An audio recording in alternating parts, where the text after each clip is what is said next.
one of the most amazing deer hunts I have ever been on, and it only lasted 3 days.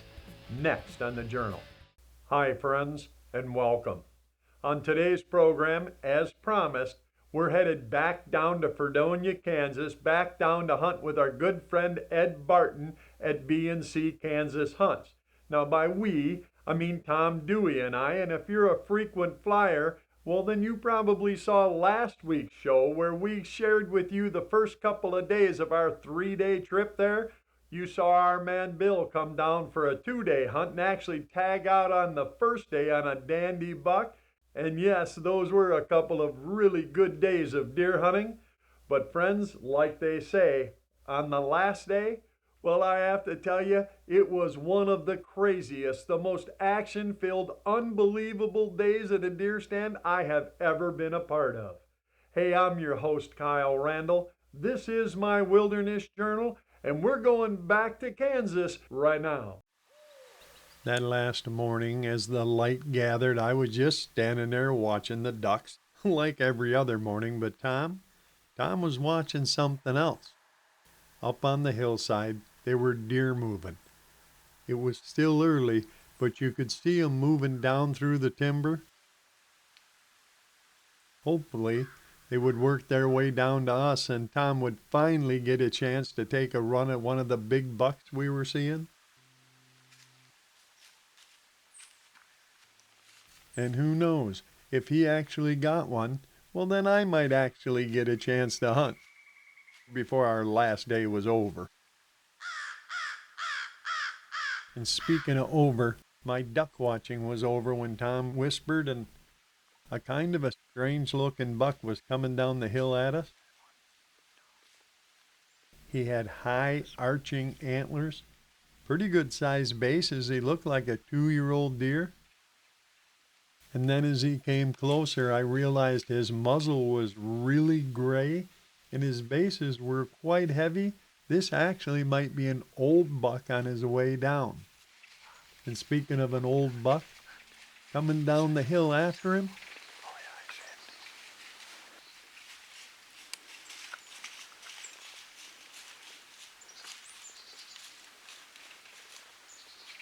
there was a big old buck with just one big antler hanging off the right side of his head.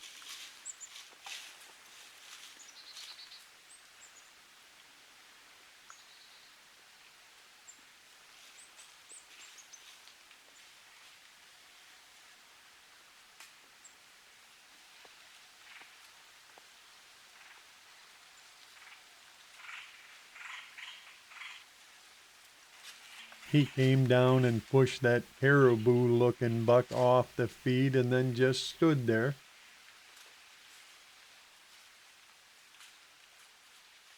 Every once in a while he would look around.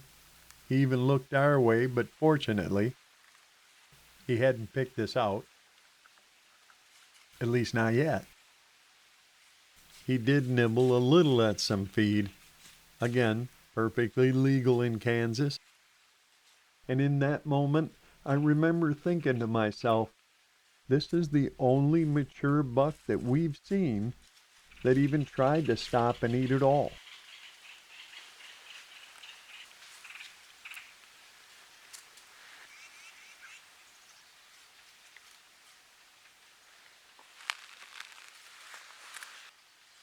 That broken buck came in and stood there, just looking around, checking out that other buck, and then slowly worked his way over toward the Osage orange trees and after sniffing around there, he just turned and walked away. The next 20 minutes were pretty quiet, and I was just watching the ducks when I heard Tom again, and there was a small buck working his way out in front of us, following a doe, and he stopped and was actually rubbing on one of the little twigs that Ed had his flagging for the pathway to the stand tied to. And then, when he abruptly left, the old half-rack came back through looking around. He appeared to just be cruising, and he only hung around a few seconds before he ducked under the fence, and off up the hill he went.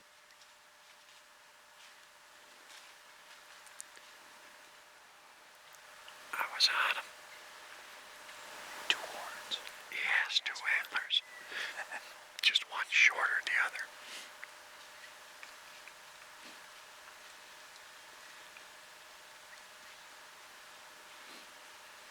You know this is your last day, right? Yeah. Okay. That was a really nice, albeit very busted up, mature buck. And no, I wasn't surprised that Tom let him pass. And yes, I was sitting there in that tree thinking, now what exactly broke up a deer that big? We were back to watching the wood ducks when I noticed a little bit of movement up on the side of the hill in the timber. There were a couple of deer working their way down through the trees. And then a doe came up across the creek from our other side. She walked up in front of us, stood there for a second,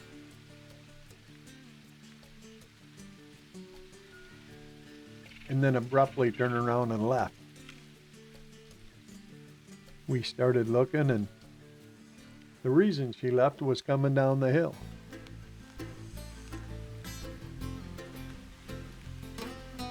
What appeared to be a super 6-point was working his way down through the trees. He would stop and look around, test the air. He was obviously cruising for does. He never did work his way in closer than about 80 yards, but it was another adult buck still on his feet, now in the middle of the day. See him walking. And then, just after 1 in the afternoon, we saw a small buck come in and bed down on the hillside. But I kept hearing noises, and we looked over, and there was a big old buck pushing a doe around right down by the creek.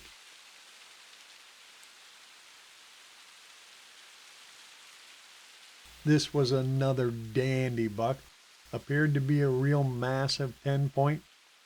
At least a 3-year-old deer, maybe 4. And he was standing out there at about 80 yards. All we needed now was for that doe to come this way, and she didn't. That little spike got up, turned her, and when she turned, yeah, so did he.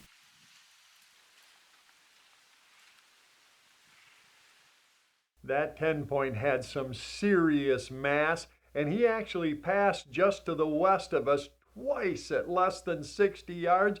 We just never had a good shot at him. And after he turned and headed off to the west, we were still watching him leave when another buck crossed the creek and walked up right alongside of Tom. This was a good-looking 3-year-old 8-point. And where he was standing right now, he was only 70 yards away. I did notice he had one broken brow tine, but I do recall thinking, Tom, it's your last day, and if this buck comes in,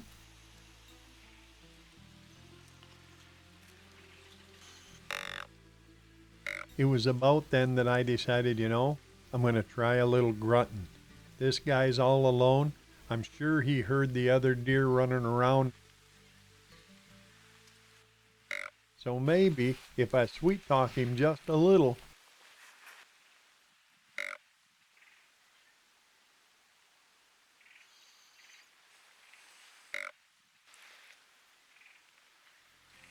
but unfortunately, I just couldn't seem to say the right thing. Well, unfortunately, that 8-point turned and went west as well. Still, that was 3 mature bucks from the same stand in just one morning. And as it turned out, we were just getting warmed up.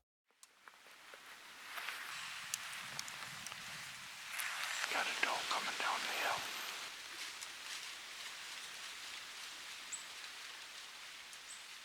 We had a young doe working her way down in front of us. That is until, for some reason, she turned around and ran off up the creek. And then I heard it. The reason she ran was coming right at us.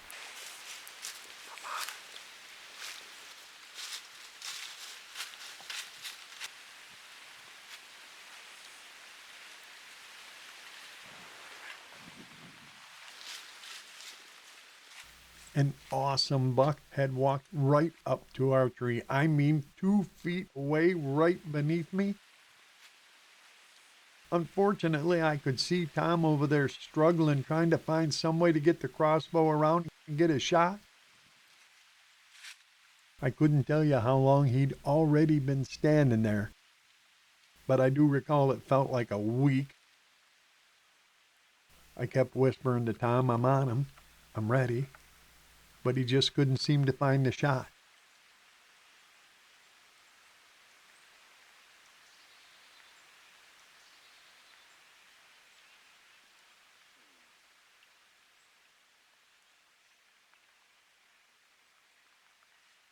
Finally, after what seemed like 2 weeks, the buck turned and started to walk up the hill. I whispered again, but still no shot. This guy wasn't going to hang around forever. I whispered one more time, and nothing. Tom just couldn't get around the tree and the vines to get a shot. And then, when the buck heard a doe walking up the far hillside, I knew this wasn't going to last. We needed to figure out a way to get a shot. We needed to figure it out right now.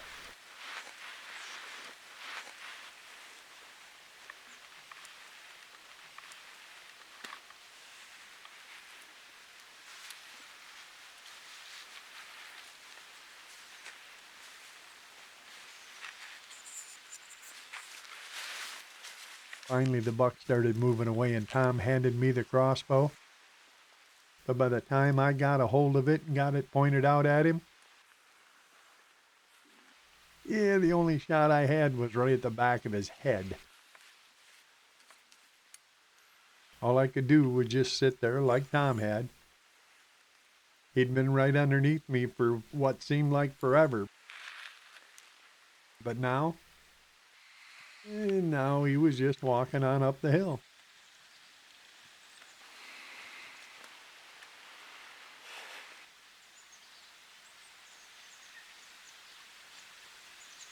He was right underneath our tree. But I'd had to shoot him in the top of the head.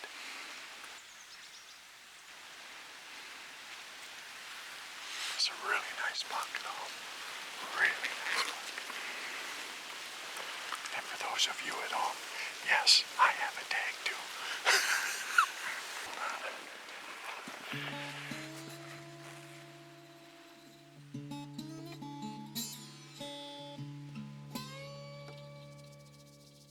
A great buck right straight down beneath us and all around behind us, and Tom still couldn't get a clear shot. And yes, you're right, had we traded bow and camera a little sooner, I could have certainly taken a run at him, but I really wanted Tom to get a shot at a good deer. I was more than willing to wait, so yeah, we missed our chance. At least that chance. I say that chance because an hour or so later,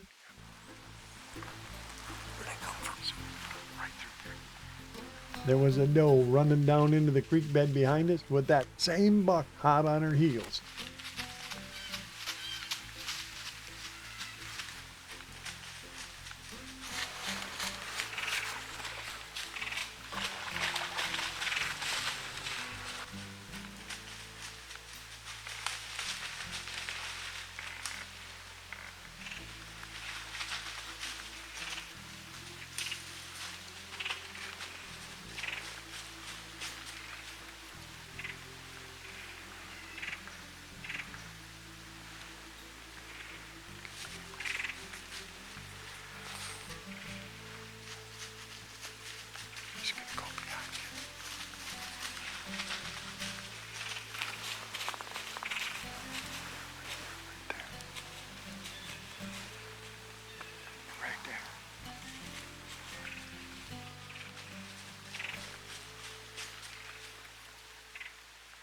Like a cutting horse, that buck did 3 more loops around us with that doe, and still Tom didn't have a shot. I could have killed him 10 times. I tried to give you the bow.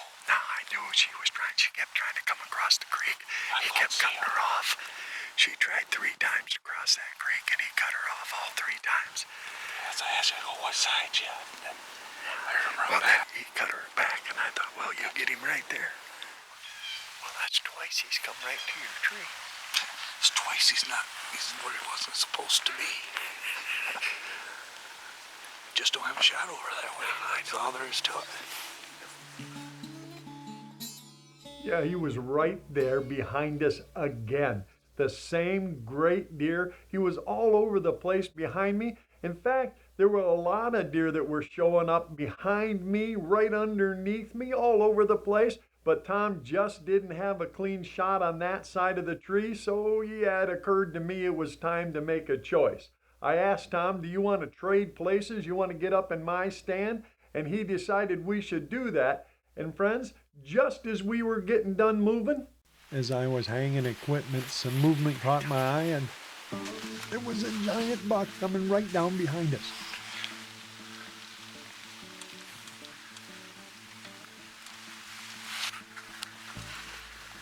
Whenever you can.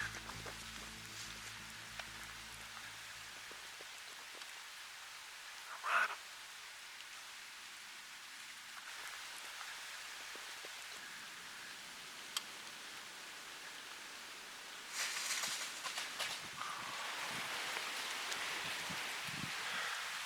If he would have just turned to walk away.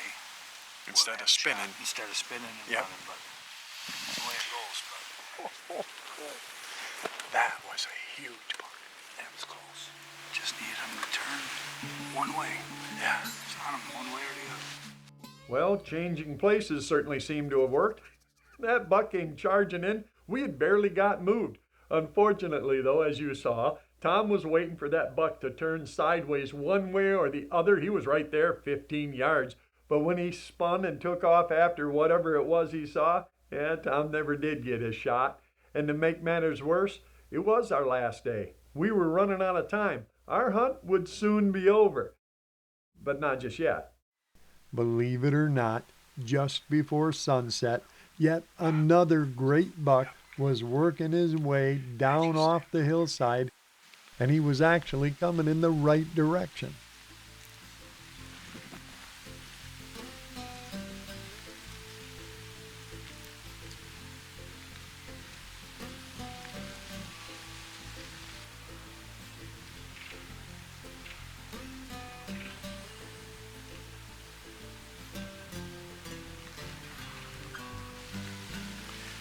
He's either gonna come here or he's gonna cross by the rock.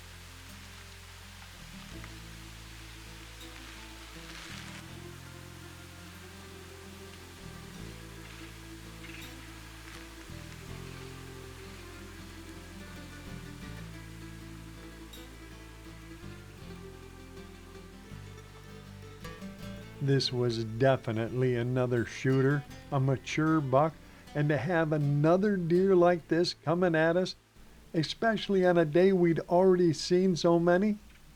Friends, a lot of words were running through my mind. Words like blessed and hope and train wreck. Still, there was nothing either of us could do. We just had to wait. We waited until the buck dropped down into the creek, crossed down by the rock, just like he was supposed to. He was working his way up to the edge of the fence, and then he just stood there looking around. All he needed to do now was go around that corner and pass behind us just like all the other deer had done today. And then finally, it was going to be on Tom.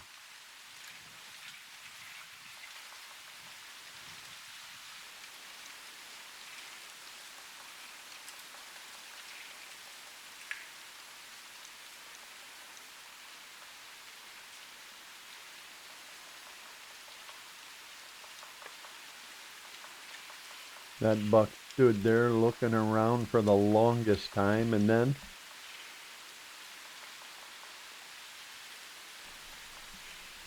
I heard some shuffling in the leaves, and he turned and started heading back up the other hill.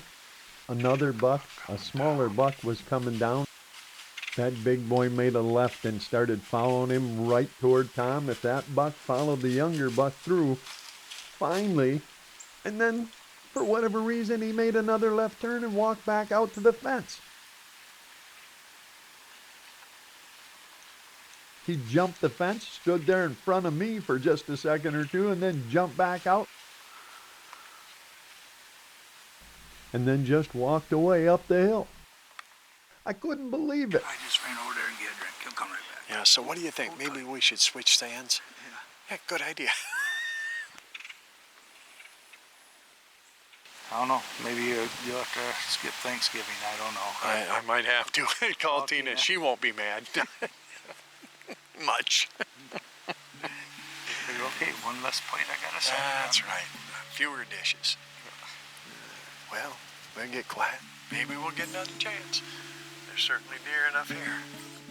Another great buck right there, right next to us, and still no clear shot for my friend Tom. I tell you, friends, it was just one of those things. It was like he was snake bit. And the irony, not wasted on me anyway, was had he stayed in the front stand where I now was standing, he would have had a broadside shot at 22 yards unobstructed at that last deer. Yeah, that's just the way it turned out. Still, we saw so many deer on that trip. I can't begin to tell you, if we were to stand and try to remember them all, I couldn't do it. I do know that Mr. Ed Barton of B&C Kansas Hunts, whatever you're doing, my friend, it's working. You got it going on down there, and Tom and I truly want to thank you again for letting us come down and share the opportunity. Friends, I hope you get the chance to get on there, and I hope we bump into you. Maybe you'll have your hands wrapped on the antlers of a big old good one, and if we do see you, well, you know we're going to stop and share that cup and a fire. And if I don't see you down there, well, then you can bet I'll be waiting right back here so we can share another adventure from my wilderness journal.